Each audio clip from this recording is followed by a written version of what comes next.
पंचायत भी अगर आप ले और पर गांव अगर ले तो बहुत बड़ी संख्या होती है, लेकिन पर पंचायत भी 5000 से ज्यादा विशेष शिक्षकों में पद सरकार निकाल सकती है।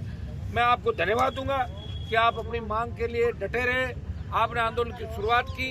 और इस देखिए, लोकतंत्र के अंदर लंबा लड़ना पड़ता है अपने हक और अधिकार के लिए। जब भजनलाल जैसी सरकारें हो तो यहाँ तो आपको पता है कि रात कब होती है, दिन कब होता है, इसका पता ही नहीं चलता। भजनलाल सरकार के अंदर भाइयों बहुत बुरी स्थिति है। एसआई भर्ती को हमने रद्द कराया और डबल बेंच के अंदर सरकार चली गई। और सरकार ने उस वक्त कहा था, सरकार एक मंत्री जो किरोड़ीलाल जी उलझ गए थे मेरे से, और वो कह रहे थे कि आपने नहीं कराई, हमने कराई, ये किया वो किया। और भजनलाल का स्टेटमेंट कि डीबी के अंदर सरकार नहीं जाएगी, फिर भी सरकार ने डबल बेंच में ये कहा कि भर्ती को यथावत रखो।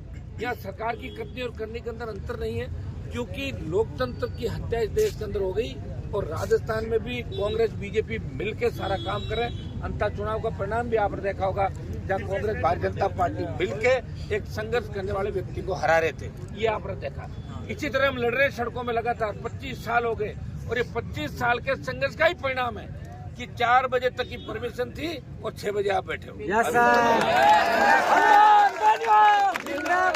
कि कानून हम हाथ में लें, लेकिन सरकार हमें मजबूर करेगी तो वो रास्ता भी अख्तियार करना पड़ेगा। लोकतंत्र के अंदर कानून रखवाले के लिए बना, कानून अगर हमारे लोगों को डराएगा तो उस समय एक नई क्रांति की आवश्यकता होगी। नई क्रांति राजस्थान की धरती से होगी। भाइयों, विश्वास दिलाता हूँ कि आज जो विशेष शिक्षक भर्ती का आपने मामला उठाया, मैं आपको धन्यवाद दूंगा।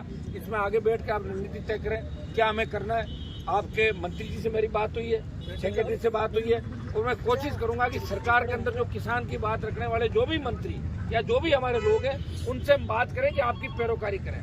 हमारे लोग वोट के समय तो जाति भी याद करते हैं, सारी बातें याद करते हैं, हाथ जोड़ के आ जाते हैं, और जैसे ही वोट मिलता है और मंत्री बनते हैं या नेता बनते हैं, उसके बाद अपनी जाति, अपने गांव, अपनी ढाणी को भूल जाते हैं। ये बहुत बड़ा दुर्भाग्य राजस्थान उस देश का है। मैं प्रयास करूंगा कि आपकी जीत हो। आप जिस मुद्दे को लेकर बैठे हैं, हमेशा राष्ट्रीय लोकतांत्रिक पार्टी हनुमान बेनीवाल और उनकी पूरी टीम आपके संघर्ष के समय में आपके साथ खड़ी है। आज हम बैठ के इसकी अगली प्लानिंग करते हैं कि किस तरीके से आपको आपका हक और अधिकार मिले। हमें और सड़कों पर आपके साथ लड़ना होगा।